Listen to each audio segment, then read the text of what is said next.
അസ്സലാമു welcome back to my spoken English class. അപ്പോൾ ഇന്നത്തെ ടോപ്പിക് എന്ന് പറയുന്നത് നമ്മൾ പ്രിപ്പോസിഷൻ വേർഡാണ് ഡിസ്കസ് ചെയ്യാൻ പോകുന്നത്. അതായത് ഓക്സിലറി വെർബ് യൂസ് ചെയ്തുകൊണ്ട് ഒരുപാട് വീഡിയോസ് നമ്മൾ ചെയ്തിട്ടുണ്ടല്ലേ. ഓക്കെ, പ്ലേലിസ്റ്റിലാക്കിയിട്ടുണ്ട്, കാണാത്തവർ തീർച്ചയായിട്ടും കാണാം.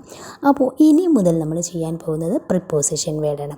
അതിലേറ്റവും ഫസ്റ്റായിട്ട് നമ്മൾ ചെയ്യുന്നത് അറ്റാണ്. ഏറ്റവും പ്രധാനമായിട്ടുള്ളൊരു പ്രിപ്പോസിഷനാണ് അറ്റ് എന്ന് പറയുന്നത്. ഈ അറ്റ് നമ്മളെപ്പോഴാണ് യൂസ് ചെയ്യേണ്ടത്? ഒരു സ്പെസിഫിക് പ്ലേസ്, അതുപോലെ തന്നെ ഒരു സ്പെസിഫിക് ടൈം, അത് പറയാൻ വേണ്ടിയിട്ടാണ് നമ്മൾ പ്രധാനമായിട്ടും അറ്റ് യൂസ് ചെയ്യുന്നത്. നമുക്ക് എക്സാമ്പിളിലോട്ട് കിടക്കാം. അതിന് മുമ്പ് വീഡിയോ സ്കിപ്പ് ചെയ്യാതെ കാണട്ടോ. ഇഷ്ടപ്പെട്ടാൽ ലൈക്ക് ചെയ്യാനും ഷെയർ ചെയ്യാനും മറക്കരുത്. അതുപോലെ തന്നെ ചാനൽ ഇതുവരെ സബ്സ്ക്രൈബ് ചെയ്തിട്ടില്ലെങ്കിൽ പ്ലീസ് ഒന്ന് സബ്സ്ക്രൈബ് ചെയ്യാട്ടോ. അപ്പോൾ നമ്മൾ അറ്റ് യൂസ് ചെയ്യുന്നത് ഫസ്റ്റിന് നമുക്ക് ടൈമിൽ എങ്ങനെ യൂസ് ചെയ്യാമെന്ന് നോക്കാം. കൃത്യമായിട്ട് നമ്മളൊരു ടൈം പറയാറുണ്ടല്ലോ. അപ്പം അറ്റ് 8 o'clock അല്ലെങ്കിൽ അറ്റ് 5 PM ഇങ്ങനെയൊക്കെ നമ്മൾ പറയാറുണ്ടല്ലോ. അപ്പോൾ അത് സെൻറ്റൻസിലോട്ട് ആക്കുമ്പോൾ നമ്മളെങ്ങനെ പറയും? ഫോർ എക്സാമ്പിൾ, എനിക്ക് നാളെ രാവിലെ 9 മണിക്ക് ഓഫീസിലെത്തണം. എനിക്ക് നാളെ രാവിലെ 9 മണിക്ക് ഓഫീസിലെത്തണം. അതൊരു കൃത്യസമയം അവിടെ പറഞ്ഞിട്ടുണ്ട്, 9 മണിക്ക് എന്ന് അല്ലേ. അപ്പോൾ ഇങ്ങനെ പറയും, I have to reach office at 9 AM tomorrow. I have to reach office at 9 AM tomorrow. എനിക്ക് നാളെ രാവിലെ 9 മണിക്ക് ഓഫീസിലെത്തണം. നെക്സ്റ്റ് നോക്കൂ, വൈകുന്നേരം 5 മണിക്കാണ് മീറ്റിംഗ്. വൈകുന്നേരം 5 മണിക്കാണ് മീറ്റിംഗ്. ഇവിടെയും ഒരു ടൈം കൃത്യമായിട്ട് പറഞ്ഞിട്ടുണ്ട്, 5 മണി എന്നുള്ളതല്ലേ. എങ്ങനെ പറയും? The meeting is at 5 PM. The meeting is at 5 PM. 5 മണിക്ക് അറ്റ് 5 PM എന്നാണ് പറഞ്ഞിട്ടുള്ളത്. അതുപോലെ തന്നെ രാവിലെ 7 മണിക്കാണ് അവൻ്റെ ഫ്ലൈറ്റ്. രാവിലെ 7 മണിക്കാണ് അവൻ്റെ ഫ്ലൈറ്റ് അല്ലേ. നമ്മളൊരു സമയം പറഞ്ഞിട്ടുണ്ട്. അങ്ങനെ പറയും, his flight is at 7 AM. His flight is at 7 AM. രാവിലെ 7 മണിക്കാണ് അവൻ്റെ ഫ്ലൈറ്റ്. നെക്സ്റ്റ്, 9:30 മണിക്ക് എൻ്റെ ഷോപ്പ് തുറക്കും. 9:30 മണിക്ക് എൻ്റെ ഷോപ്പ് തുറക്കും. ഇവിടെയൊക്കെ നമ്മളൊരു കൃത്യസമയം പറഞ്ഞിട്ടുണ്ട് അല്ലേ. 9:30 മണിക്ക് എൻ്റെ ഷോപ്പ് തുറക്കും. എങ്ങനെ പറയും? My shop opens at 9:30. ഇവിടെ 9:30 എന്ന് പറഞ്ഞു കഴിഞ്ഞാൽ 9:30 എന്നാണ്. 9:30, 10:30 ഇതൊക്കെ പറയാൻ വേണ്ടിയിട്ട് നമ്മൾ യൂസ് ചെയ്യുന്നത്. അപ്പോൾ 9:30, 10:30 ഇങ്ങനെയൊക്കെ പറഞ്ഞു കഴിഞ്ഞാൽ 10:30, 9:30 അങ്ങനെയൊക്കെ പറയാൻ വേണ്ടിയിട്ടാണ് നമ്മൾ യൂസ് ചെയ്യുന്നതും. ഇവിടെയും my shop opens at 9:30.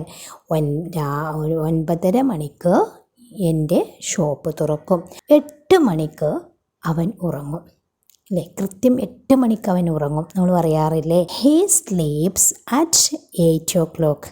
He sleeps at 8 o'clock. 8 മണിക്ക് അവൻ ഉറങ്ങും. അപ്പോൾ ഇങ്ങനൊരു കൃത്യസമയം നമുക്ക് പറയണമെങ്കിൽ അവിടെ നമ്മൾ യൂസ് ചെയ്യുന്നതാണ് എന്ത്? അറ്റെന്ന പ്രിപ്പോസിഷൻ വേർഡ് അല്ലേ. ഒരുപാട് പ്രിപ്പോസിഷൻ യൂസ് ചെയ്തുകൊണ്ട് നമ്മളൊരു സെൻറ്റൻസ് ക്രിയേറ്റ് ചെയ്യുന്നത്. നമ്മളൊരു സെൻറ്റൻസ് ക്രിയേറ്റ് ചെയ്യണമെങ്കിൽ നമുക്ക് പ്രിപ്പോസിഷൻ വേർഡ് മസ്റ്റാണ്. അപ്പോൾ അതും നമ്മൾ പഠിച്ചിരിക്കണം. ഇങ്ങനെയുള്ള വേർഡ്സൊക്കെ എവിടെയാണ് നമ്മൾ യൂസ് ചെയ്യാൻ നമ്മൾ അറിഞ്ഞിരിക്കണ്ടേ. അപ്പോൾ ഇവിടെയാണ് നമ്മൾ അറ്റെന്ന് യൂസ് ചെയ്യുന്ന ഒരു കേസ്. രണ്ടാമത്തെന്ന് പറയുന്നത് കൃത്യമായിട്ടുള്ളൊരു സ്ഥലം പറയാൻ വേണ്ടി. അതായത് നമ്മളിപ്പോൾ പറയാറില്ലേ, ഞാൻ ബസ് സ്റ്റോപ്പിലാണ്, ഞാൻ ഹോസ്പിറ്റലിലാണ്, ഞാൻ ബീച്ചിലാണ്. ഇങ്ങനെ നമ്മളൊരു കൃത്യ പ്ലേസ് പറയാറുണ്ടല്ലോ. ആ കേസിൽ നമ്മൾ അറ്റ് യൂസ് ചെയ്യും. ഫോർ എക്സാമ്പിൾ, ഞാൻ കോളേജിലാണ്. I am at the college. I am at the college. ഇവിടെ നമുക്ക് ഇന്ന് യൂസ് ചെയ്തുകൊണ്ട് പറയാം. പക്ഷെ അത് എന്നിൻ്റെ കേസിൽ ഞാൻ പറഞ്ഞു തരാം. നമ്മൾ കോളേജിനകത്താണെങ്കിൽ നമ്മളിവിടെ ഇന്ന് യൂസ് ചെയ്യും. കൺഫ്യൂഷൻ വേണ്ട വെച്ചിട്ടാണ് ഞാൻ ഇപ്പോൾ ഡിസ്കസ് ചെയ്തത്. കാരണം ഇന്നിൻ്റെ ടോപ്പിക്കിൽ നമുക്കത് കൂടുതൽ ഡിസ്കസ് ചെയ്യാം. അപ്പോൾ ഇവിടെ നമ്മളിപ്പോൾ യൂസ് ചെയ്യുന്നത് അറ്റാണ്. കാരണം നമ്മൾ കോളേജിലൊരു കൃത്യ സ്ഥലത്ത് നിൽക്കുകയാണെങ്കിൽ അവിടെ നമ്മൾ പറയുന്നത് I am at the college. ഞാൻ കോളേജിലാണ്. അതുപോലെ തന്നെ അവൾ ഓഫീസിലാണ്. അവൾ ഓഫീസിലാണ്. ഓഫീസിൽ സ്പെസിഫിക് പ്ലേസിലാണ് നിൽക്കുന്നത്. അപ്പോൾ ആ കേസിൽ നമുക്ക് അറ്റ് യൂസ് ചെയ്തുകൊണ്ട് പറയാം. അപ്പം നമുക്കിങ്ങനെ പറയാം, she is at the office. She is at the office. ഇനി പറയുകയാണ്, ഞങ്ങൾ പാർക്കിലാണ്. അല്ലേ? ഞങ്ങൾ പാർക്കിലാണ്. We are at the park. We are at the park. ഇവിടെയൊക്കെ നമ്മൾ യൂസ് ചെയ്യുന്നത് അറ്റ് എന്ന പ്രിപ്പോസിഷൻ. അതായത് ചെറിയ ഒരു പ്ലേസിന് വേണ്ടിയിട്ട്. ചെറിയ ഒരു പ്ലേസാണ്, എന്നാൽ അത് കൃത്യസ്ഥലമായിരിക്കും. ആ ഒരു കേസിൽ നമ്മൾ യൂസ് ചെയ്യുന്നത് അറ്റാണ്. ഒന്നും കൂടി വലിയ സെൻറ്റൻസ് ആക്കി പറയുകയാണെങ്കിൽ, ഫോർ എക്സാമ്പിൾ നമ്മളിങ്ങനെ പറയാറുണ്ടല്ലോ, ഞാൻ ബസ് സ്റ്റോപ്പിൽ കാത്തു നിൽക്കാം. ഞാൻ ബസ് സ്റ്റോപ്പിൽ കാത്തു നിൽക്കാം, അല്ലേ? ഇവിടെ പറയുന്നത് ബസ് സ്റ്റോപ്പിൽ കാത്തു നിൽക്കാം എന്നുള്ളൊരു കൃത്യ പ്ലേസ് അവിടെ പറഞ്ഞിട്ടുണ്ട്. എങ്ങനെ പറയും?